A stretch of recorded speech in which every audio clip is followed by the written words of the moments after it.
mediador entre Dios y los hombres. Dice el Señor a mi Señor, siéntate a mi derecha, pondré a tus enemigos a tus pies. Tú eres sacerdote para siempre, mediador entre Dios y los hombres. Alabado sea Jesucristo. Hoy queremos honrar al Padre Julio Ramón Membiel en un nuevo aniversario de su partida a la casa del Padre. Queremos honrarlo recordando ese primer año al servicio de la Iglesia de Nuestra Señora de la Salud. Queremos honrarlo recordando el primer año de apostolado del Padre en Nuestra Señora de la Salud. Se suele hablar mucho del Padre Julio como párroco de Versalles, pero hoy queremos traer y poner en juego lo que él ha hecho profundamente en Versalles durante este primer año como párroco, ¿no? Sus actividades, cómo influyó en la comunidad y las cosas que generó, tanto hacia la parroquia como hacia el barrio de Versalles. ¿Y por qué queremos hacerlo? Primero, porque queremos dar un marco más claro de lo que fue la obra pastoral del padre Julio Membiel en Versalles. Esta pastoral de puertas abiertas, como alguna vez la hemos denominado, este trabajo por el barrio, pero teniendo, el padre siempre decía que lo primero es la salvación de las almas y que el gran problema del sacerdocio en nuestros días es el abandono de esa primera misión de la Iglesia. Nos quedamos con la añadidura en vez de buscar lo más importante, que es el reino de Dios. Por eso, humildemente y con el perdón de ustedes, me atrevo a hacer estas reflexiones sobre el primer año del Padre Julio en el curato de Nuestra Señora de la Salud. Y lo puedo hacer gracias a un documento que es el boletín parroquial de Nuestra Señora de la Salud, que se llamaba Versalles, y que pertenece a la Junta de Estudios Históricos de Versalles, y que además el padre Hidalgo, que ustedes saben, está realizando un trabajo muy importante, doctoral, sobre la figura del padre Julio Membiel, lo ha digitalizado y nos lo ha facilitado ya el año pasado, y con eso nosotros hicimos un trabajo para la parroquia. Hoy queremos hacerlo mirando y contemplando la figura del Padre Julio, la figura del sacerdote. Hoy justamente que se habla tanto de la creatividad y las instancias que tenemos que tener como iglesia para ser iglesia en salida, nos muestra que la iglesia siempre fue una iglesia en salida, verdadera, la salida en misión, la salida de ir, de cumplir el mandato de Cristo, de ir a anunciar el Evangelio y a bautizar en el nombre del Padre, y del Hijo y del Espíritu Santo a todas las naciones. Esa es la verdadera misión de la Iglesia. Toda otra misión es absoluta y totalmente secundaria. Si esa misión no inspira a la Iglesia, estamos como estamos, justamente.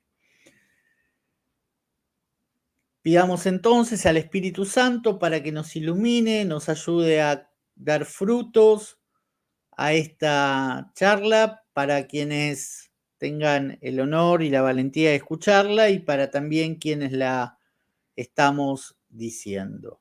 Ven Espíritu Santo, llena los corazones de tus fieles, enciende en ellos el fuego de tu amor, envía tu Espíritu y serán creadas todas las cosas y renovarás la faz de la tierra. Ven, ven por la poderosa intercesión de la Santísima Virgen María. Amén. Nuestra Señora de la Salud, ruega por nosotros. En nombre del Padre, del Hijo y del Espíritu Santo. Amén.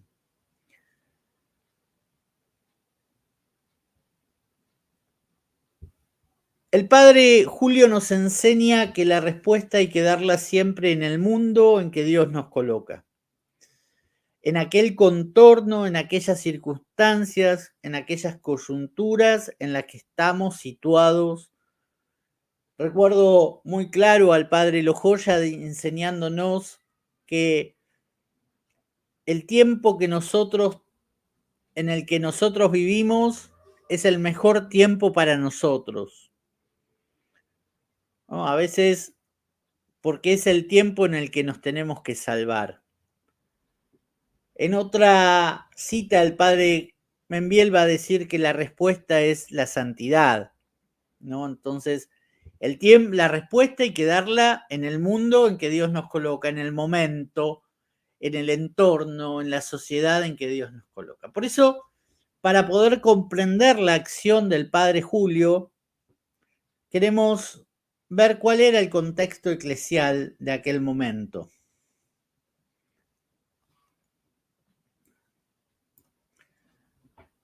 Claramente, la situación social, sí, estaba ya desde fines del siglo XIX convulsionada y tirante por esas dos corrientes materialistas que llevan a que una engendró a la otra, ¿no? Desde la opresión al querer la supuesta liberación, que era más opresión. Y por eso la Iglesia levanta la voz y pone toda esa doctrina social de todos los siglos en un corpus doctrinal que da comienzo con la Libertas en 1888, con la Rerum Novarum en 1891 y que refuerza Pío XI en 1931. En el centro de todo esto estaba entonces la doctrina social de la Iglesia para atender las cuestiones sociales desde la luz del Evangelio. También había grandes errores que se venían cometiendo y que estaban metiéndose e insertándose en la Iglesia, y por eso Pío X va a condenar muchos de esos errores y va a mandar a motivar a restaurar todas las cosas en Cristo. Restaurar todo en Cristo, que toda la vida social sea restaurada en Cristo. No era una revolución que pone todo pata para arriba, sino restaura, pone todo y pone en quien es el creador y por quien fueron hechas todas las cosas sean para Él, sean para Cristo. Restaurar todo en Cristo. Y restaurar todo en Cristo implica también la cuestión social, la cuestión política, la cuestión económica. No es solamente, pero esta va a ser una idea fuerza profunda y el modo de hacerla era a través de instituciones como la Acción Católica que funda Pío XI, y esa reyesía de Cristo va a ser puesta profundamente, inclusive con la fiesta de Cristo Rey, cerrando todo el ciclo litúrgico en el último domingo de octubre en aquel momento, luego en el Novus Ordo será comúnmente cae en noviembre. Esa Acción Católica, un movimiento laical, pero laicos más que laicos seglares, vamos a usar la palabra que se usaba en ese momento, seglares más cercanos y unidos muy íntimamente a la jerarquía, y que recién había sido traída por el padre Cayano, que estaba, y el padre Lojoya estaba en su armado, el padre Membiel estaba también en su armado, estaba trabajando para armar la Acción Católica en la Arquidiócesis de Buenos Aires. Padre Cayano, que era de Rosario, la traía a la Argentina, y aquí en Buenos Aires estaban unos cuantos sacerdotes dándole forma a la Acción Católica, que tenía en su momento, que tuvo cuatro grandes pilares, que fueron la oración, la formación, el sacrificio y la acción. Un movimiento de oración, un movimiento fuerte en la formación doctrinal para poder ofrecer la vida en la acción cotidiana de cada día, en el ambiente en que cada uno estaba. Esta era la idea de la Acción Católica a través de los jóvenes. Hubo deformaciones, pero hubo mucho santo de la Acción Católica y una fuente muy grande de vocaciones sacerdotales. Pero en aquel momento recién se estaba como diagramando. También había una devoción al Sagrado Corazón que estaba siendo reforzada, aumentada, promovida desde la Iglesia. Y teníamos nada más y nada menos que la gracia de tener el 32º Congreso Eucarístico Internacional, que se iba a dar en octubre de 1934, y que la Iglesia toda, desde todas las parroquias, desde todas las diócesis, se venía preparando, y que tenía como consigna la regalidad social de nuestro Señor Jesucristo y la Eucaristía. Una expansión eclesial, ¿sí? La Arquidiócesis de Buenos Aires había crecido, la ciudad de Buenos Aires había crecido demográficamente, dejemos la demagogia para los políticos, demográficamente, y no alcanzaba las parroquias, el radio era demasiado inmenso para poblaciones donde no llegaban ni los sacerdotes ni la catequesis. Entonces, desde la Arquidiócesis de Buenos Aires se generó todo que ahora vamos a ver, una acción para expandir la presencia parroquial en Buenos Aires, en la ciudad. Y había un fuerte impulso de los medios católicos. Estaba la Criterio Buena de Franceschi, y estaba también el Diario del Pueblo, que era un diario católico que se distribuía. La Iglesia siempre estuvo cercana a los medios de comunicación, siempre estuvo, yo diría, adelante en los medios de comunicación. Por ejemplo, hay filmaciones de León XIII del cine, la radio católica, la radio vaticana tuvo en sus comienzos, la televisión vaticana, y también cuando muchos de los medios que hablan del ayornamiento, de lo viejo, de la Iglesia, los medios siempre se han renovado en la Iglesia, los medios evangelizadores, ¿no es cierto? Pues bien, cuando muchos de esos medios no tenían página en Internet, ya por los años 90 el Vaticano ya tenía su página en Internet que nos permitía llegar, cuando era más confiable, a los documentos de la Iglesia y a estar cercanos a la palabra del Papa. También había escasez de clero y ya dijimos de iglesia. También había una apostasía grande de la fe, familias tradicionalmente piadosas, con hijos ateos, con qué había pasado. Había pasado la generación del 80, había pasado la masonería y había pasado la educación masónica. Entonces se había desfigurado la fe en la Argentina. Había muchos niños y jóvenes sin sacramentos, más del 70% de los nacidos sin bautismo. Muchos matrimonios naturales, muchos matrimonios sin sacramento, ¿no? Algunos con la parte civil, porque recordemos que parte de lo que aquella generación del 80 hizo fue no reconocer el matrimonio religioso como civil. Entonces, había matrimonios civiles y había los famosos juntados, arrumbados, como se decía en aquel entonces.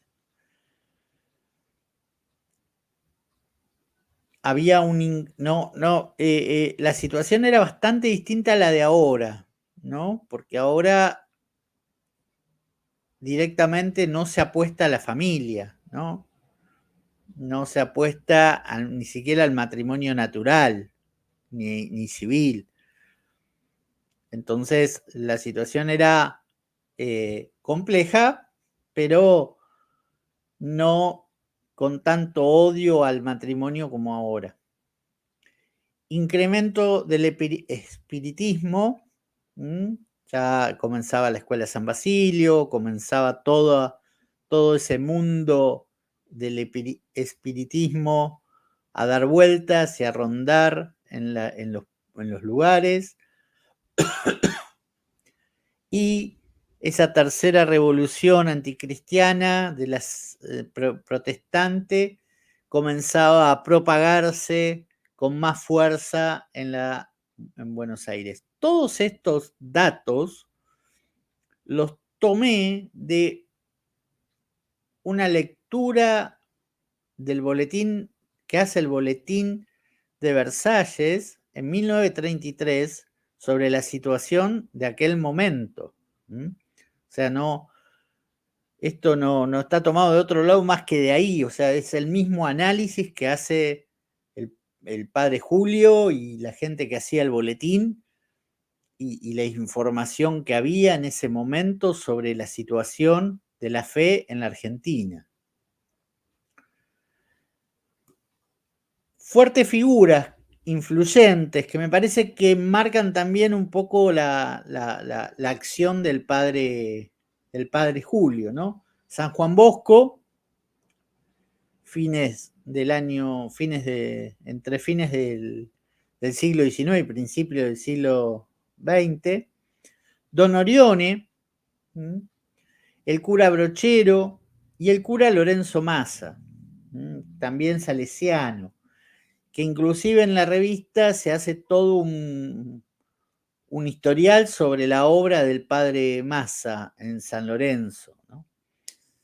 Se había fundado a principios del siglo el escautismo de Baden-Powell y en la segunda década del siglo, allá por 1915, se funda en Francia el escautismo católico y lo va a hacer el padre Jacques Sevin, un jesuita que había ido a trabajar con Baden-Powell. Entonces trajo el modelo de Baden-Powell y le puso la idea católica. De esto va a tomar la inspiración el padre Membiel. Y también la fundación de los exploradores acá en Argentina, exploradores de Don Bosco, por el padre Vespeniani. En paralelo se había fundado el escautismo católico, el escautismo en la Argentina, pero era escautismo protestante, laico y masónico, ¿no es cierto? Entonces, por eso el primer grupo, vamos a ver que funda el padre, van a ser más mirando a los exploradores y luego lo va a transformar en el modelo de Baden-Powell. Como les dije antes, se hizo un plan diocesano para la creación de 70 parroquias, ¿no? el rápido y gigantesco crecimiento edilicio de nuestra capital dejó a masas enormes de fieles desprovista de todo auxilio religioso y sin la posibilidad de participar del culto y recibir enseñanza catequística. Entonces podían estar expuestas y ser víctimas de la propaganda de las sectas anticatólicas o caer en la más deplorable indiferencia. Qué lindo estos decretos de los obispos de antaño, ¿no es cierto?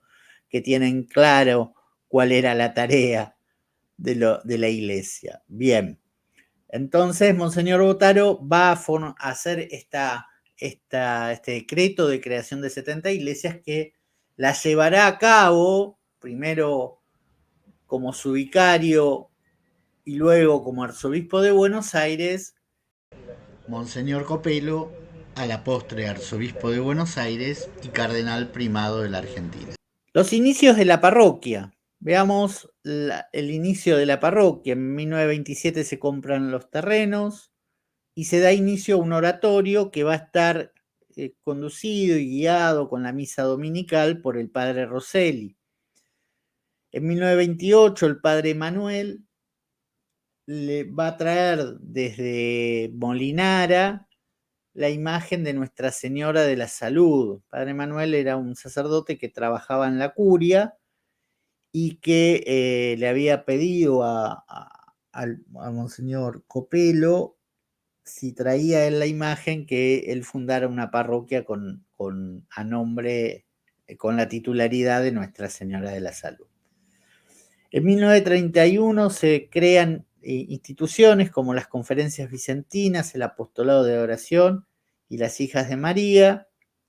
Claro, la creación de una parroquia no es ir y poner un templo y ya se hace parroquia, es ir generando una idea de comunidad y de misión, ¿no? Siempre se hace así, primero una capillita, se va trabajando, a veces se hace un oratorio, siempre ese trabajo para hacer una gran misión. En el 1932 se hace una gran misión en Buenos Aires que va a predicar el padre Juan Villalonga. Y ahí se juntan las firmas para realizar la creación de la parroquia, para pedirle al obispo, a Monseñor Copelo, que cree la parroquia, y él lo va a hacer en un decreto que firma el 31 de diciembre de 1932 con otras parroquias que creó ese año, dentro de este plan de 70 que se fueron creando después. Y nombra al nuevo párroco, que ahora vamos a ver. El 19 de marzo de 1933 da inicio formal la comunidad con la llegada del párroco, el padre Julio Membiel. El padre Julio Membiel nace en Buenos Aires, se forma con los salesianos en su infancia y, según alguna crónica, el día de su muerte, con un par de años con los lasallanos en una fundación en González Catán. En 1917 va a ingresar al Seminario de Buenos Aires, donde va a tener grandes compañeros y donde va a tener una formación ya con un tomismo fuerte, porque va a estar, la idea del tomismo ya viene planteada desde la Santa Sede a partir de fines de 1800, pidiendo que se enseñe a Santo Tomás. Si bien él va a tomar la idea de leer directamente a Santo Tomás, no solamente de leerlo a través de los tomistas, sino ir a la fuente. Se va a estudiar en esos años, recordemos que el seminario hasta 1960, donde empezó la decadencia, estuvo guiada por los sacerdotes jesuitas. El padre y van a estudiar algunos de los sacerdotes jesuitas, de los seminaristas jesuitas, entre ellos el padre Castellani, contemporáneo al padre Membiel, y también se ordenarán con él el 20 de diciembre de 1930 el padre Derisi y el padre Lavagnino. Pronto marcha como vicario cooperador a la parroquia San Vicente de Paúl y va a ser capellán de las Hermanas de la Misericordia, según algún dato que tenemos por ahí. Y ya en San Vicente de Paúl va a comenzar su obra de trabajo incansable, joven sacerdote. San Vicente de Paúl es una parroquia que está en el centro de Mataderos, podemos decir. Fue fundada por el padre Naón, que era un sacerdote lazarista, que murió 2 días antes que la iglesia fuera bendecida, subiéndose con su sotana a arreglar el techo. Y se cayó desde el techo y ahí muere. Pues bien, esto es anecdótico y es simplemente marcar cómo eran los sacerdotes de aquel tiempo, ¿no es cierto? Pero el padre Membiel, ya como teniente cura, nos relata en la revista Aquí Mataderos, que ya como teniente cura va a estar ayudando o buscando ayuda y moviendo a la comunidad para embellecer la iglesia, ¿no? Dice textualmente el texto: el teniente cura de la iglesia San Vicente de Paúl es apadrinado por los propietarios de la tienda Las Filipinas. Padre Membiel recibe así gran ayuda para embellecer la iglesia. Como ven, el padre Membiel ya se puso a trabajar apenas llegó a San Vicente de Paúl. En 1932 va a estar visitando a su amigo, el padre Lavagnino, que era párroco de Nuestra Señora del Perpetuo Socorro, que queda acá en Villaluro, y se va a encontrar con los vicentinos que están haciendo la misión, que les cuentan de la misión, la tarea que están realizando, y que habían pedido que se elevara a la capilla como parroquia.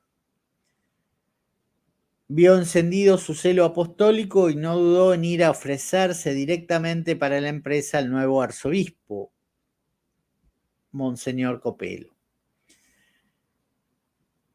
quien lo nombra el 31 de diciembre de 1932, entonces párroco. Bueno, hasta acá una semblanza de lo que era el contexto eclesial, de lo que era la acción y la vida del padre Julio, que amó primero y que tuvo claro que el destino al que no puede renunciar ningún sacerdote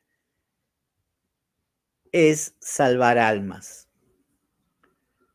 Un sacerdote que no produce santos, dirá más adelante, es un sacerdocio estéril, como la higuera del Evangelio. No sirve sino para el fuego. El padre Julio va a llegar a Versalles un 19 de marzo de 1933. Va a llegar a una pequeña capilla, a una salita muy chiquita. Va a llegar a una comunidad de muchísimos obreros, de muchísima gente humilde, de algunos comerciantes. Va a llegar a una comunidad con calles de tierra, un trencito que llega hasta el centro de Versalles. Va a llegar a una comunidad hambrienta de Cristo. Y se va a poner a trabajar inmediatamente y va a potenciar los grupos parroquiales que estaban, y ya en ese primer año va a crear una serie de grupos parroquiales fundamentales que van a ser los que van a fundar y a alimentar y hacer la parroquia una parroquia viva, una parroquia pujante, una parroquia de fe, una parroquia santa. Nosotros hemos conocido muchos de esa santidad que el padre Julio sembró. A muchos gente grande cuando nosotros los conocimos, viejitos, muy santos, y santos hasta el último día de sus vidas, porque realmente el Padre sembró, y tal es así que a más de 50 años, más, 70 años casi, de que él dejó de ser párroco, aunque no se fue de Versalles, su figura sigue siendo central. Quizás no todos se acuerden de los párrocos que vinieron después, pero sí se acuerdan y siempre hablan del Padre Julio. Inclusive nosotros que somos herederos de esa presencia, tenemos el compromiso de no dejar en la memoria vacía al Padre Julio. No nos sumamos al silencio del progresismo sobre el Padre Julio. Estaban desde 1931 las conferencias vicentinas. Las conferencias vicentinas era la obra de caridad, era una obra de caridad que trabajaba fuertemente por los más humildes. El padre colaboraba intensamente y aumentaba la tarea de las conferencias vicentinas de manera abundante, porque sin declamaciones, sin populismos, sin demagogias, el padre trabajó por los pobres con una acción particular del trabajo por los pobres, ¿no? No dudó en ofrecer, está la historia del colchón que le entrega, que ha dormido en una tabla, dormía humildemente, vivía pobremente, y dedicó mucho de lo que él ganaba, con sus peculios, con sus obras, con sus conferencias, a ayudar todo lo que pudo. Sabemos de sacerdotes a los que le compró la casa, sabemos de una casa comprada en Villa Riachuelo para que sea capilla, sabemos de los terrenos que la herencia que recibió la utilizó para engrandecer la iglesia y la construcción del Ateneo. Bueno, por eso no era solamente una declamación, era una acción. Y en las conferencias vicentinas era el modo orgánico de esta colaboración con los más humildes. El apostolado de la oración, que es el apostolado de la devoción al Sagrado Corazón, vamos a ver el fuerte impulso que da ya a comienzos de su llegada en el mes del Sagrado Corazón. Las hijas de María, antecedentes de la Legión de María. La Liga de Damas Católicas. La Liga de Damas Católicas era lo que después serían las Mujeres de Acción Católica, ¿no? Uno de los grupos, veremos ahora los cuatro. Las congregaciones de niños, San Luis Gonzaga, Santa Teresita. Recordemos que el padre tenía impregnado el apostolado salesiano con los niños y los jóvenes. Entonces eran como oratorios para aquellos grupos, como grupos de perseverancia para los chicos que ya habían recibido la comunión y los sacramentos, para que no quedaran perdidos y quedaran en la parroquia.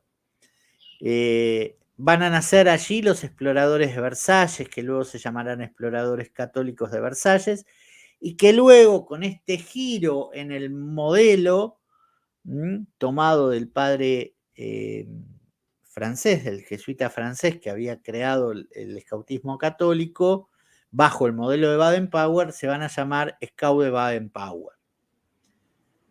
Y que después se llegará a la Argentina toda como Scout católicos de la Argentina, la querida y tan destruida Unión Scout Católicas Argentinas, que la destruyeron. Ahora hay algunos que están queriendo volver a esa idea original. La Liga de la Juventud Católica Femenina, que eran lo que después serían las jóvenes de la Acción Católica. había equipos de fútbol, la Federación Juventud Católica eran los varones de la Acción Católica, el coro de señoritas, el centro de hombres fue lo último que se formó. Acá está como venían formándose, ¿no? El centro de hombres católicos fue lo último que se formó. Y una junta vecinal de la parroquia, que no era solamente la junta con lo que hoy sería la Copapas, con la gente de la parroquia, sino abierta, o la junta parroquial, sino abierta a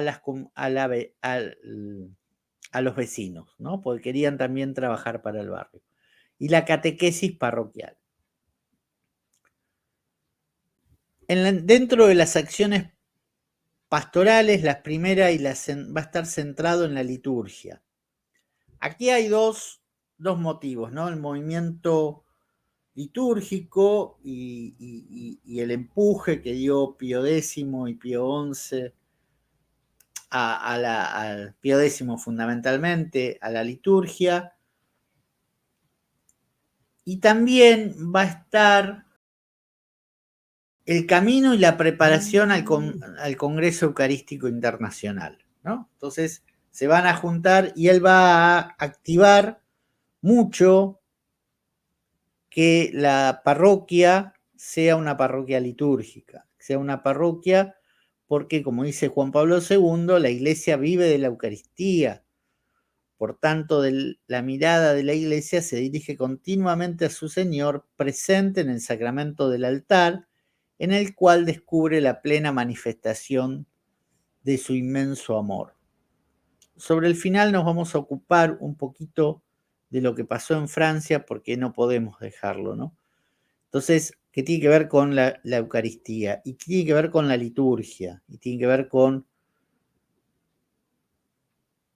cómo es necesario que toda la vida del cristiano sea litúrgica. ¿Sí? Y cuando yo leía esto y recordaba lo que dice la Sacrosanctum Concilium, o Concilium, que dice que es el centro, la Eucaristía es el centro y el culmen, ¿no?, de la vida cristiana. Pues bien, esto se dijo muchos años antes. Los fieles no son espectadores, sino actores del sacrificio de la misa. Deben intervenir activamente en ella cuando la escuchan. Si es misa cantada, cantando en ellos la misa en canto gregoriano, que es el canto oficial de la Iglesia. Si es misa rezada, siguiendo la misa en sus partes fijas y variables, tal como la reza el sacerdote. O sea, la idea no era que no entendieran nada, como suelen decir los que quieran repudiar la misa de San Pío V, o la misa de unidad, porque se rezaba en un mismo idioma en todo el mundo. No, era formar a la comunidad, formar a la iglesia, y eso lo hacía el padre Julio porque quería que no fueran espectadores. Algunos decían, no, cada uno hacía lo... No. Tenían que estar. Dice, cuando se habla de la participación activa de los fieles, dice Benedicto XVI, no habla de que esa participación es que tenemos que cantar, movernos, bailar, como hacen algunos, ¿sí? No, porque la gente está participando, no está participando porque de lo que menos se está entendiendo es el misterio que ahí se está celebrando. Y el padre Membiel lo que quería era esto, que no sean espectadores, sino que sean vivos y que sean actores del sacrificio, como dice Benedicto XVI, que nosotros mismos nos podamos unir al sacrificio de Cristo, al Cristo que se está ofreciendo por nosotros en la misa. Para eso armó que hubiese misa cantada, ¿no? En la misa de 8:30 se cantaban la misa de Ángeles, o de Ángeles, coreada por los niños y con el deseo de que todo el pueblo coree esta misa. O sea, se buscaba que todos, y esto estamos hablando de los primeros boletines, en mayo más o menos. Después había una misa explicada, una misa que se explicaba y se enseñaba. Se publicaban las oraciones y los textos de la misa dominical para aquel que no podía tener o no podía contar con un misal, ¿no? Igual, por lo menos los misales que yo tengo, que ha hecho un trabajo muy fuerte, un sacerdote, son del año 1940, así que esto es anterior. Entonces, para que la gente tuviese las oraciones y los textos de la misa dominical, se los publicaba en el boletín. Se motivaba a cumplir con el precepto dominical y el precepto pascual de la confesión y la comunión. Se incentivaba a visitar la visita al sagrario. Se armó el coro de señoritas y también que ellas ayudaran al coro de niños, a los niños a cantar. Se propuso o se trató de armar misas para que todos pudieran estar. Misa de 7, de 8:30 y de 10. Luego sería de 11. Y para esto se requería la ayuda de los sacerdotes venidos de Ramos Mejía, sacerdotes salesianos. Se hacían procesiones con el Santísimo por el patio, ¿no? Procesiones solemnes. Yo recuerdo un santo sacerdote que había intentado hacer esto todos los domingos en su parroquia, a poco de llegar, y tuvo que desistir. Tuvo que desistir porque la comunidad no tenía formación y habían hecho un desastre. Entonces desistió prontamente porque dijo, no, esto no, hasta que no los forme y no los transforme, no puedo volver a hacerlo, ¿no? Porque lejos de ser una honra al Santísimo Sacramento, ¿no? Entonces había procesiones. Esto también en relación al Congreso Eucarístico Internacional, ¿no? Los primeros viernes, la misa 7:30, y los días de semana cuentan que la había puesto más tarde la misa y después la puso temprano para que pudiesen ir los obreros. Era la época que la misa era a la mañana y que mucha gente, muchos católicos, comenzaban las tareas del día con el santo sacrificio de la misa. Si uno va a algunas parroquias como San José de Flores o como alguna otra que tiene misa a la mañana, y va a ver que hay mucha gente todavía, ¿eh? Pero bueno, esto después se ha ido perdiendo. Una parroquia litúrgica según lo quiere la Santa Iglesia, decía en el boletín parroquial, ¿no? O sea, la fuerza en la liturgia, Cristo en el centro. Ahí nosotros vemos una imagen en el altar mayor original de la parroquia Nuestra Señora de la Salud, destruido y destronado, ¿no? Todo eso, no queda ningún candelero, no queda nada, nadie sabe dónde está todo eso. Pero ahí Cristo estaba en el centro. Cuando se habla de que la iglesia y el templo fue construido cristocéntrico, era Cristo arriba inmediatamente de la cruz, y más arriba había una mayólica hermosa de Nuestra Señora de la Salud que la destruyeron. Pero bueno, el padre, la primera tarea era la tarea de la liturgia, ¿no? Como el centro.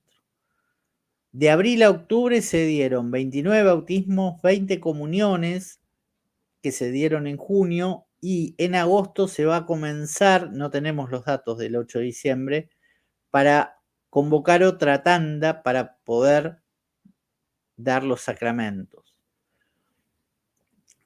Recordemos que en aquel momento la formación catequística era más ágil y más profunda, ¿no? Las 90 preguntas de San Pío X, y que además San Pío X había abierto el camino para que los chicos pudieran recibir la comunión a partir de los 7 años.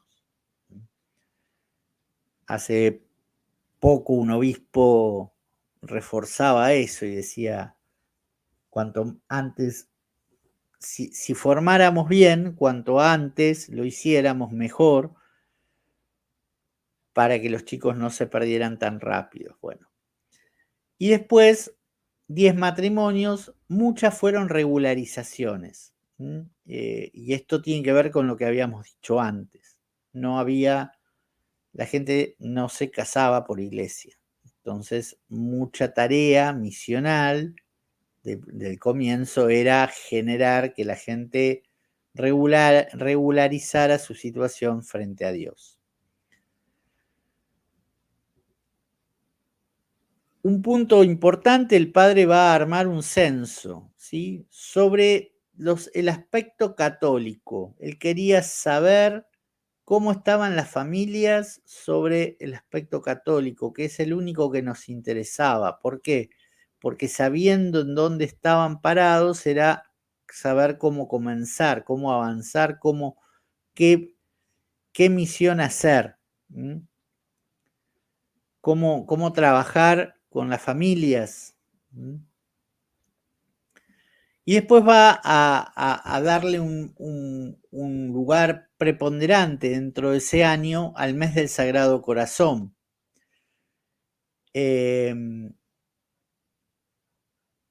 Vemos acá cómo desde León XIII hasta Pío XI se insiste con la devoción al Sagrado Corazón, ¿no?, que en el centro es el reinado del Sagrado Cristo. El corazón de Jesús reina en las familias, ¿no? Entonces, la consagración del género humano al Sagrado Corazón por parte de León XIII, Pío X la propone renovar todos los años esta consagración, y hacía poquito Pío XI había sacado un documento sobre la reparación al Sagrado Corazón.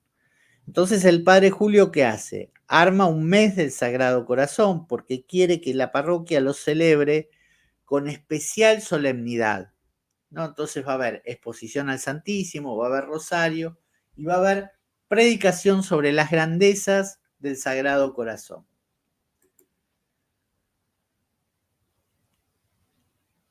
Dentro del mes va a haber una novena, un novenario, que van a venir sacerdotes de distintos lugares, ¿no? Va a estar el padre Fernando Pérez Acosta, decano de la Facultad de Filosofía del Seminario Devoto. Va a estar el padre Lavagnino, y se va a hacer rosario, novena y predicación. También va a estar quien fuera después, Monseñor Tato, vicario general de la arquidiócesis y expulsado vilmente de la Argentina, que luego después, gracias a Dios, volvió, el padre Manuel Tato, párroco de Santa Julia, el padre Donia Teu, cura de Perpetuo Socorro, el mismo padre Julio,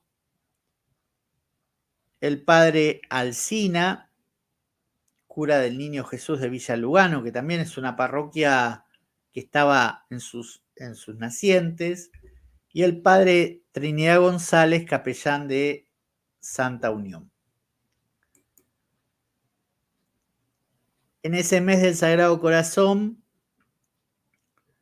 el 2 del 7 va a haber misa cantada. El 2 del 7 es el día central en el que van a celebrar con una misa cantada a la mañana, donde va a estar la primera comunión, la misa de 10, después va a haber adoración, va a haber un rosario, una oración, y va a haber una procesión presidida por el cura párroco de San Cayetano, el padre Falgioni, por las calles del barrio, donde van a haber altares en distintos puntos, y se va a hacer una oración en cada altar, se la llamaba visita, y de regreso se va a impartir la bendición solemne.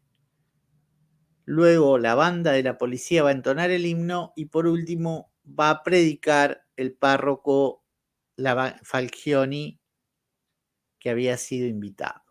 Como verán, la pompa al Sagrado Corazón, la motivación y la acción misionera de salir a las calles con el Sagrado Corazón. Pero los niños con los pobres, dice el boletín, forma una porción predilecta de la parroquia. Por eso nunca van a resultar molestos, sino por el contrario, nos da un placer muy grande al estar con ellos y contemplarlos en sus juegos y entretenimientos. De aquí que se les dedique especial preferencia, ¿no? Entonces se va a hacer un día del niño en Versalles. Y se va a hacer en junio, el 4 de junio. ¿Sí? Es el día del niño de Versalles. Va a haber un oratorio festivo para niños, se va a instalar una plaza de ejercicios para ellos. Se va a festejar el 4, el Día del Niño, con la banda policial. Va a iniciar todo con la banda policial. Después va a venir el padre Falcioni a bendecir los juegos, que va a tener como padrino al matrimonio Pont y al matrimonio Le Bouch. Va a haber una función teatral al aire libre de la compañía Labardén. Va a haber una rifa de un cordero vivito y coleando, y a la noche va a haber un biógrafo al aire libre por el camión municipal. O sea, los niños van a tener ese festejo, esa plaza va a tener tobogán, hamacas, botes, hamacas, sub y baja, pasavolante. Todo esto recién había llegado el padre y ya lo estaba armando y haciendo una plaza de juegos dentro del ámbito de la parroquia. Se cumplía el 15º centenario de la proclamación del dogma de la divina maternidad de la Virgen en el concilio de Efeso, de la Teotocos, y por eso el Consejo Arquidiocesano de la Acción Católica va a promover la celebración de una jornada para damas, de unas jornadas de la Madre Cristiana. En la salud, esa jornada se va a hacer. En la salud, el Padre Julio va a armar, junto a las damas y a las señoras de lo que sería después la Acción Católica, de las mujeres de Acción Católica, con una misa a las 8 con homilía del Padre Julio. Va a haber desayuno con las damas, rifa gratuita de varios objetos, bendición de las madres y de los hijos con una exhortación. ¿Sí? Son invitadas todas las madres. No importaba ningún tipo como se dice ahora, de exclusión o de situación social, todas pobres y pudientes, ¿sí? Para celebrar a los pies de María la prerrogativa de ser madres. El padre va a poner de relieve la influencia de la madre en la formación de los hijos. La formación religiosa de los hijos siempre en la iglesia estuvo a cargo de las madres y de las mujeres, fundamentalmente, ¿no? Y luego la señora Blanca Petit de Rodríguez va a incentivar el valor del ejemplo en la educación. ¿Sí? Hoy que se habla mucho a veces de que no educamos sino con el ejemplo, y ella decía que los errores de los hijos los podemos remendar fácilmente, pero para los chicos el error de las madres y de los padres, podemos multiplicarlo, es muy difícil que ellos lo puedan remendar, ¿no? Porque ¿dónde van a ir a buscar lo que no encuentran en la familia? Y esta era el centro de esta formación. El padre va a trabajar mucho con las familias, va a ir a las casas, va a estar en las casas. Tengo testimonios enormes de personas de Versalles que me han contado cómo iba el padre, discutía, hablaba con las familias, ¿no? Inclusive quiero contar acá un caso de una madre que quería que sus hijos fueran a la catequesis y el marido no quería. El marido era socialista, era anticristiano, ateo entre comillas, y no quería. Durante mucho tiempo esta señora habló con el padre Julio para ver cómo podían incentivarlo, hasta que el padre va a hablar con él durante 1 hora, y al otro día de la charla con el padre Julio, este hombre le pide a la mujer que vayan los chicos a catequesis. Ahí nos marca cómo la madre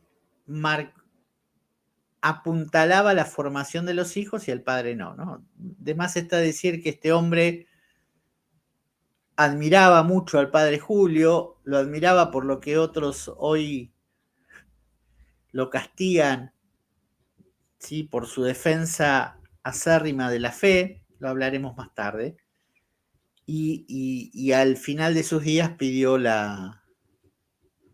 los sacramentos por parte del padre Julio, ¿no? Pero bueno, quería remarcar esto, la fuerza que da el padre a las madres en la formación de los hijos. También se ocupa de las mujeres jóvenes, ¿no? Y entonces va a traerle como modelo nada más y nada menos que a Santa Teresita del Niño Jesús. Entonces va a haber un triduo de pláticas del padre Julio, en especial para las jóvenes de la Acción Católica y las niñas de ese grupo de perseverancia, ¿no? Que tenían inclusive el nombre en la congregación de Santa Teresita. Por la tarde va a haber juegos, premios, una solemne procesión con la imagen original que estaba en la parroquia de la Santa, por el patio del oratorio, y luego el padre Trinidad González, capellán del Colegio Santa Unión, dirigió unas palabras explicando cómo la Santa salvó las almas y se convirtió como en patrona de las misiones, ¿no? Como incentivando a las jóvenes a ser misioneras, ¿no? Misioneras y que estuviese en esa función de salvar almas, ¿no? La imagen que ustedes ven no es la imagen original, sino es la imagen actual de Santa Teresita del Niño Jesús, que en este último curato, en este último parrocato, se entronizó nuevamente.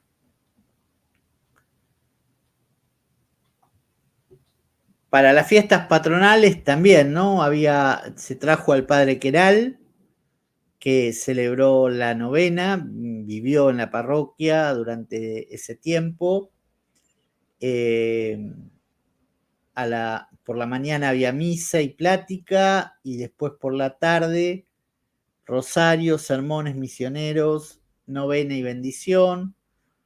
Tuvieron la visita canónica del obispo auxiliar de Buenos Aires, Monseñor Fortunato Devoto. Y el domingo 19, la gran fiesta, ¿no? Con misas de 6, de 8, de 9 y de 10, 6 y media, perdón. Misa de 8 era la misa de comunión general. A las 10 presidía el párroco de San Cayetano, el padre Falcioni.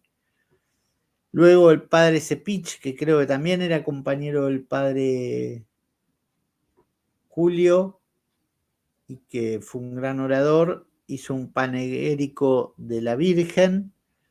Y a la tarde una solemne procesión, ¿sí?, en carroza de la imagen original, que si hoy ustedes van al templo no es la imagen que ustedes ven, la imagen original está guardada y está en proceso de restauración, por las calles Bruselas, Nogoyá, Gallardo, Lascano y Bruselas, un radio bastante grande.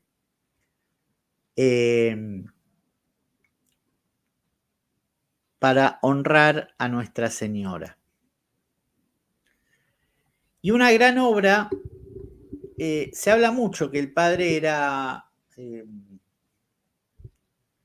escribió mucho, todos lo sabemos, no solamente libros, sino que colaboró en muchas publicaciones. Y una fuerte acción misionera fue el boletín parroquial de Versalles, ¿no? En este boletín parroquial tiene como dos fuentes, la parte religiosa, la parte social,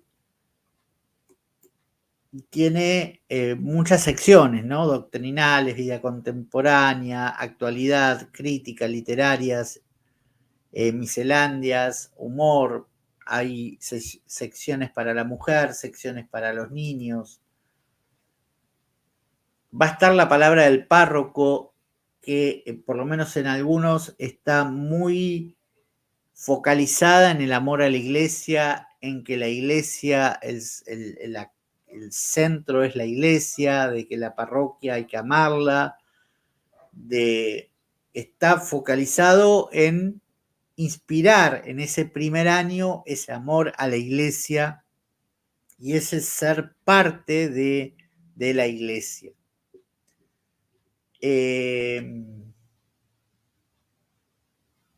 Después también tendrá algunas otras palabras de párroco que tendrán que ver con otras funciones, otras situaciones que se fueron dando en la comunidad.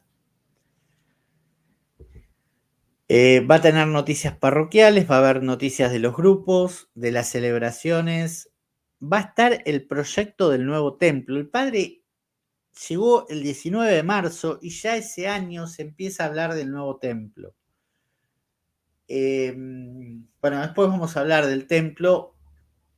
Ahí vemos alguna foto que nada que ver con el templo actual, que después se irán cambiando los proyectos. Información de sacramentos, quiénes se bautizaban, quiénes se casaban, las misas por los fieles difuntos. Había una rendición de cuentas, no solamente de la parroquia, sino de los grupos. Había una sección que estaba marcada para la liturgia y piedad, con las misas dominicales, con oraciones, con poesías católicas, con vida y escritos de santos y de piedad, ¿no? Esto y tenía un fuerte impacto en todo el tema de la Eucaristía, ¿no? Insistimos, estábamos en pleno proceso de preparación para el Congreso Eucarístico Internacional. Va a estar las palabras del Papa, las palabras del arzobispo y de los obispos. Va a haber sobre la iglesia perseguida en Rusia y en México, el análisis sobre la realidad eclesial. Va a estar todo lo relativo al Congreso Eucarístico Internacional, ¿sí? Y va a trabajarse mucho sobre los medios católicos. Se va a reproducir cuestiones de medios católicos. Va a haber noticias del mundo, noticias sociales del mundo, sobre todo lo que tiene que ver con la Unión Soviética y España y México, que no eran muy vistas en los medios comunes, digamos, ¿no? Masivos. El padre va a traer textos de otros medios y los va a poner en un gran trabajo de compilación de noticias en este boletín parroquial. Quienes hemos hecho boletines no teníamos como tenemos hoy. Nosotros iniciamos en el año 90, en el año 2000 el Caballero, con lo cual ya teníamos el acceso a internet y podíamos compilar las noticias de otra manera. Hoy eso en aquel momento no existía y había que trabajar mucho esa compilación. También se va a hablar sobre las cuestiones edilicias. Y fíjense lo que dice el texto porque la idea es comprometerse con la vida de la localidad, ¿no? Del barrio. Y dice este texto que me parece que es clave para entender la acción pastoral del padre Julio y cuál es la gran diferencia con el hoy, ¿no? Porque la parroquia se ocupa primordialmente de dirigir las almas hacia el cielo. Esta era la función primaria de la iglesia. Pero no deja por eso de interesarse en cuanto puede contribuir a un mejor paso por la tierra. Acá está definida la acción misionera del padre Julio Membiel. Primero el cielo, primero la salvación de las almas, después la añadidura. Acá está definida la acción de todo sacerdocio católico y de toda comunidad verdaderamente católica. Primero las almas hacia el cielo, después la añadidura. Cuando es al revés, cuando primero es la añadidura y después, si me acuerdo, es la salvación de las almas, ahí estamos en problema y es lo que nos pasa hoy. Es lo que la iglesia ha abandonado. Y es porque otras instituciones no católicas del error, de la mentira, dan.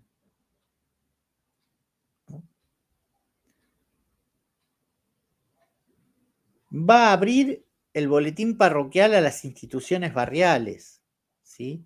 A las sociedades de fomento, que van a poder poner ahí hasta su rendición de cuentas, Versalles, Luz del Porvenir, Villarreal, los clubes, el Luchador, el Versalles Sports Club. Va a tener la página femenina para poder dar consejos a la mujer, la formación religiosa de la mujer. Recordemos lo que tenía en mente el padre, ¿no? Que decía que la mujer formada es la que forma a los hijos. ¿Mm? Lecturas, ¿sí? La página de los niños, que va a haber catecismo, caricatura, juegos y humor. ¿Mm? Y después van a estar las columnas sociales, nacimientos, cumpleaños, viajes, salud, necrológicas, etc. Dentro de las necrológicas quiero destacar una, que es la de una tía del padre, a la cual se le pone como benefactora del padre, y claramente lo fue.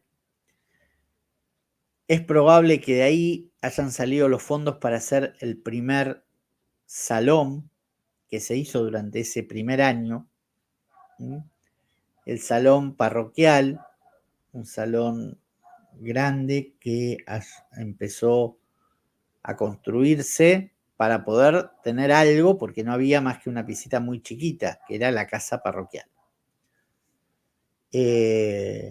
Después habrá otra herencia, que es la que va a usar para la compra de los terrenos del Ateneo Popular de Versalles. Va a haber una guía de profesionales del barrio, y como veremos ahora, él va a trabajar mucho por el barrio, ¿no? Y entonces teníamos, lo primero que vimos fue la liturgia, ¿no? La centralidad de la acción de Dios. Pero también acciones hacia el barrio, ¿no? Ahí tenemos una foto muy modernosa del barrio, del hoy. Una academia popular. Las damas católicas van a iniciar una academia con cursos para mujeres, y luego se van a sumar los hombres y se van a generar cursos para varones, en especial jóvenes, ¿sí? Primero se realiza una casa en una casa, perdón, de Manuel Porcel de Peralta en 900, y luego se alquila un chalecito por un precio módico a la Compañía de Tierra del Oeste en Caranday al 800. Se va a hacer la Universidad Popular de Versalles, ¿no? Y va a tener cursos para niñas y niños, lencería, tejido, bordado, máquina, inglés, declamación, dactilografía, aritmética, correspondencia comercial, sombreros, arte, decorativa. Para niños y adultos va a haber dibujo lineal, dibujo ornato, inglés, francés, dactilografía, radiotelegrafía, electrónica, aritmética, pintura, ornamentación, etc. Se estaban dando un montón de cursos que tienen también la idea de la salida laboral. Recordemos que en aquella época también muchos abandonaban la escuela, y la posibilidad de tener una salida laboral era importante, tanto para las mujeres como para los hombres. Se va a generar una biblioteca popular, ¿sí? Que donaría Ricardo Coni Molina donaría los primeros 100 ejemplares. Y va a haber disposición de libros para los miembros de la Universidad Popular y para todo aquel que lo necesitara. Se iban a generar conferencias con destacados personajes, conciertos, un trabajo hacia también la cultura y elevar la formación de la gente del barrio, ¿no es cierto? En aquel entonces Versalles era un barrio de tierras, de calles de tierra, y había una salita, que es lo que hoy es el Hospital Vélez Sarsfield, y era bastante difícil llegar ante un caso de urgencia. Entonces el padre, junto a las damas católicas, se proponen realizar una sala de primeros auxilios acá en Versalles, que Versalles tuviese su sala de primeros auxilios, y la van a hacer en la casa de la calle Cangallé. Van a juntar dinero, van a recaudar dinero, van a hacer un gran festival con donaciones muy importantes en un cine del Teatro del Centro. Se va a comprar la camilla, el escritorio, el armario, se va a instalar ahí en la casita y hasta se llegó a comprar una ambulancia. Lamentablemente no pudo llevar adelante el proyecto porque no lo permitieron las autoridades, pusieron trabas por todos lados y no se pudo llevar adelante el proyecto. Desde el boletín, pero también desde su persona y con su trabajo, apoyó las escuelas que gestionaba Luz del Porvenir. Se va a insistir y va a trabajar para la seguridad en el barrio. Había robos, aunque les parezca mentira. Se va a promover desde el Boletín Versalles la pavimentación de las arterias principales, sobre todo los cruces para uno y otro lado del trencito. Estaba el tren de Versalles y había pocas salidas y esas salidas estaban muy mal y era muy difícil pasar, creo que era en la calle Santo Tomé, de un lado para el otro, ¿sí? Entonces era necesario trabajar y que eso se arreglara para poder que la gente pudiese tener el cruce. Se va a acompañar y se va a promover la instalación del mercado proveedor del norte, ¿sí? Y se va a generar un compra en Versalles. O sea, el padre también va a ayudar a los comerciantes de Versalles. Va a promover que la gente no se vaya ni a Liniers ni a Mataderos, sino que compre acá en Versalles, que compre en la localidad, que compre en los comercios de la localidad, para que los comercios de la localidad trabajaran y tuviesen trabajo y pudieran dar trabajo y se pudieran así crear acciones. Sabemos que el padre Julio tiene un trabajo sobre la economía, concepción católica de la economía, que son en aquellos primeros años, así que tiene muy claro cómo ayudarlos en la economía. No voy a dar el nombre porque es una idea que me han comentado, no tengo fehacientes, pero una familia de muchísimo dinero en sus años eran parte de la Acción Católica y dicen que el padre Julio fue el que les aconsejó los inicios de su fortuna, ¿no es cierto? Por eso nunca, hasta el final de sus días, por lo menos al que conocimos nosotros, dejó de ayudar a todo aquel que podía ayudar. Por más que dejó plata para 5 o 6 generaciones, pero él permanentemente sembró y ayudó. Y esto en agradecimiento a que esa fortuna no la tuvo sino gracias a la luz que le dio el padre Julio, ¿no es cierto? Entonces, también acá en Versalles colaboró mucho con los comerciantes y que a la vez colaboraron con él en toda su obra, ¿no es cierto? Hasta acá lo que tenemos de 1933, la obra del padre Julio, la obra visible, hay una obra infinidad que no se ve, que es lo que él trabaja con la gente, las visitas a los domicilios, las charlas, las confesiones, las misas, las predicaciones. Lamentablemente no hay textos de todo eso, ojalá los hubiese, pero no lo hay. Y hasta acá lo que durante 1933, en digamos 6 meses, desde un poco más, marzo, abril, mayo, junio, julio, agosto, septiembre, octubre, noviembre, diciembre, en 8 meses, digo bien, El padre fue sembrando en Versalles y esto es lo que después se iría multiplicando, ¿no es cierto? ¿Qué vendría después? Vendría la Fundación de Obreros Católicos, vendría el cine parroquial, ¿sí? Vendría el mástil y la honra a la enseña patria en la plaza principal de Versalles, ciudad de Banff. Vendría la gran obra hacia el barrio que fue el Ateneo Popular de Versalles. Un Ateneo que no fue parroquial, que estuvo hecho y creado para el barrio y al que iban todos. Recuerdo a Kiko, mi peluquero de mi juventud, que nos contaba que el padre, había alguien con poca plata, yo creo que el relato era sobre él mismo, y él decía, eh, ¿por qué estás jugando en la calle? Porque andá para el club, pero padre, no tengo plata, y ¿quién te manda a pagar? Andá y decirle que te manda el padre Julio. El que podía pagaba y el que no, no, pero la idea era sacarlos a los chicos de la calle. El padre Membiel trabajó en ese Ateneo, dice el padre Herrera Gallo, sabiendo que en el deporte los chicos se iban a ir acercando un poquito más a Dios.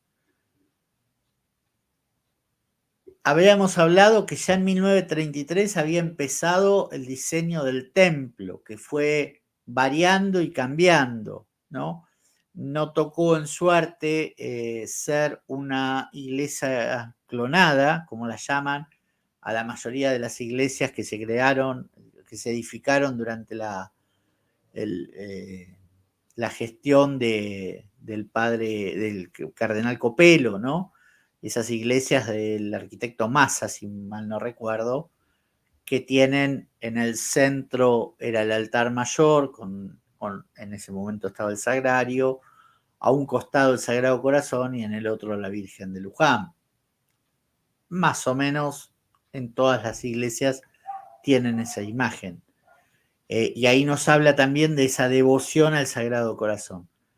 Acá en la Salud, no, el padre tuvo, se ve en el transcurso del tiempo, y si yo no me equivoco, es el arquitecto Ruiz Guiñazú el que hizo esta obra, que es similar en cuanto a estilo a la Sagrada Eucaristía. Ruiz Guiñazú era un brutalismo con obras de autor. La imagen de afuera era una obra de autor, desconozco y temo que hayan sido también obras de autores los mosaicos que representaban el Via Crucis y de algún autor famoso, pero bueno, y la hermosa mayólica de Nuestra Señora de la Salud que estaba en el frente. Pero bueno, 1970 y 80, todavía el resabio de esos errores progresistas que usaron y abusaron del Concilio Vaticano II, llevó a destruir de manera irreproducible esas obras que para mí son obras de autor, considerando a lo que es la Sagrada Eucaristía, que terminó en ese templo monumental de Nuestra Señora de la Salud, un templo hermoso que fue llevado adelante, y el padre, el cardenal Copelo, cuando la ve, dijo, esto es una catedral, no es una iglesia. También el cardenal Quarracino, en su visita el 16 de noviembre de 1990, también encontró y habló y ponderó la iglesia construida por el padre Julio Membiel.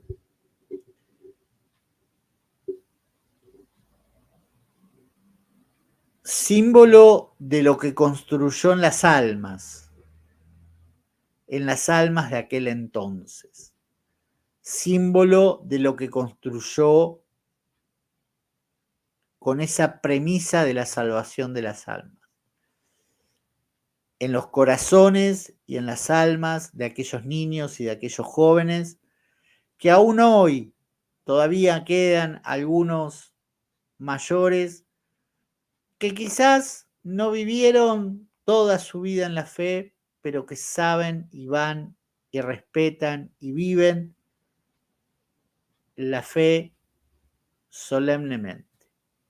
Y después la gran obra de expansión nacional del escautismo católico. En Versalles fue como el puntapié inicial de ese escautismo católico que se celebró y que fue un grande, verdaderamente grande y católico en serio durante mucho tiempo y con muchas vocaciones también. Junto con la Acción Católica eran los generadores, los que motivaban a las vocaciones. Lamentablemente todo eso se ha perdido. Los Scouts han perdido ese rasgo de católicos y de argentinos cuando se destruyó la USCA. Pero bueno, rendir hoy el justo homenaje al padre Julio Membiel. Y créanme que no es un descuelgue en este homenaje hacer una referencia y un desagravio a lo que ocurrió en Francia.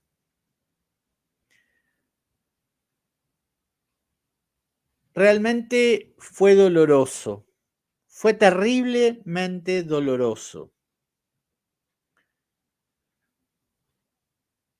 Pero que tengan muy claro, incluso sacerdotes católicos, que el que perdona es Cristo y nosotros podemos pedir misericordia y conversión por esos degenerados masónicos que hicieron esa aberración. Pero tenemos que hacer desagravio y tenemos que en sacrificio y oración desagraviar, porque la ofensa no es al sentimiento religioso de los católicos. Este es un error que se comete frente a cada blasfemia. No somos nosotros los destinatarios de la ofensa. Ojalá lo fuéramos y pondríamos la otra mejilla. El destinatario es Cristo. El destinatario es el Señor. El destinatario es la verdad a la que amó el Padre Julio. Es Cristo Rey al que defendió el Padre Julio y lo predicó. Y todo esto viene de esas tres revoluciones que el Padre Julio siempre marcó: la revolución liberal, la revolución protestante, la revolución liberal y la revolución marxista. Contra esas revoluciones, cuando vinieron al párroco, a la parroquia, al territorio parroquial de Versalles, a sembrar el error, el Padre Julio, con la valentía y la hidalguía de un buen pastor, defenestró con la palabra primero a cada uno de los errores que se predicaban. Esto cautivó y hacía admirar a aquel sodero que mencionamos antes, socialista y ateo, y decía que alguien que defendía con tanta vehemencia su fe no podía estar equivocado.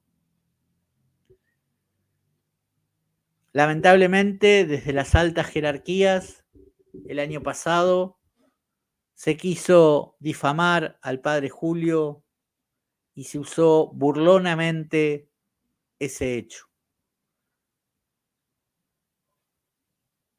Las mismas altas jerarquías que permiten que la blasfemia, porque lo de Francia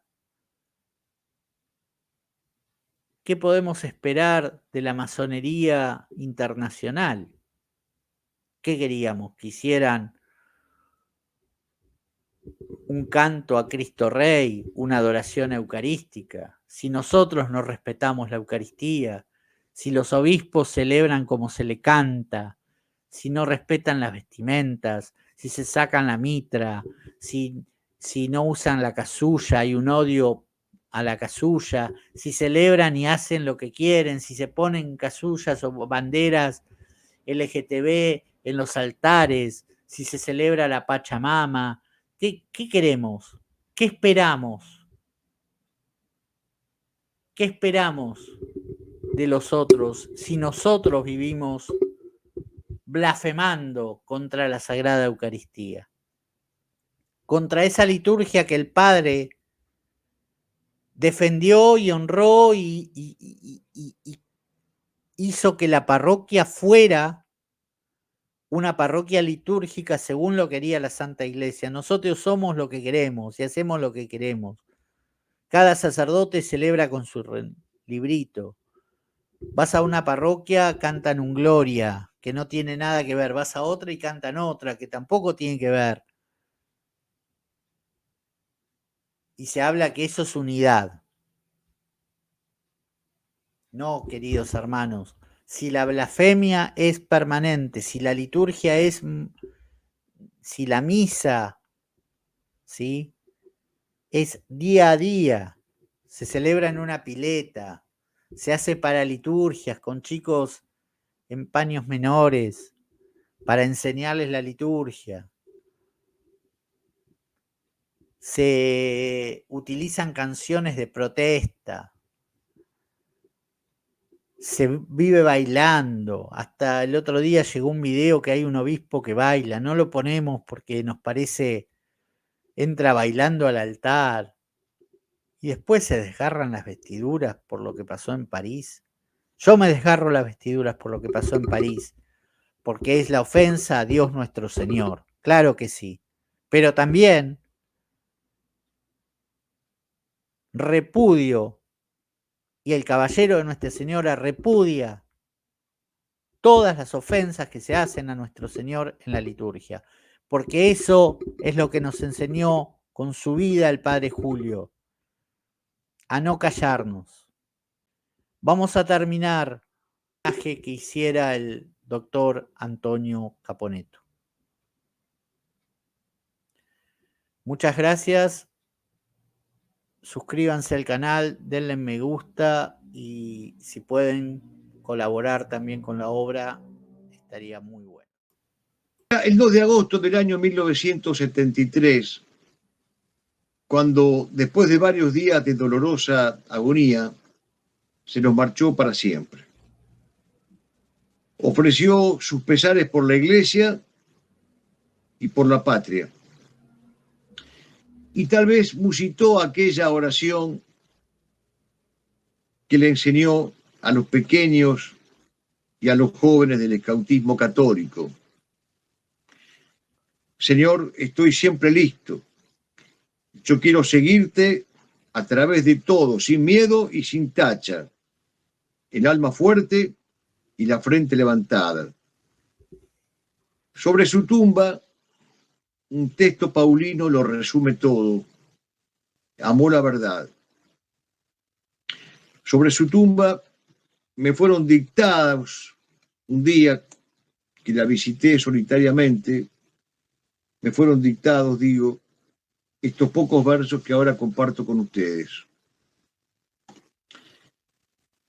Es verdad que hay un tiempo y un decoro, como decía el sabio en la Escritura, para este templo con su arboladura, el monaguillo, el sacristán y el coro, para entregar limosna sin desdoro o enseñar la doctrina más segura contra Ranner, Taylor o la juntura de la Mené con el becerro de oro.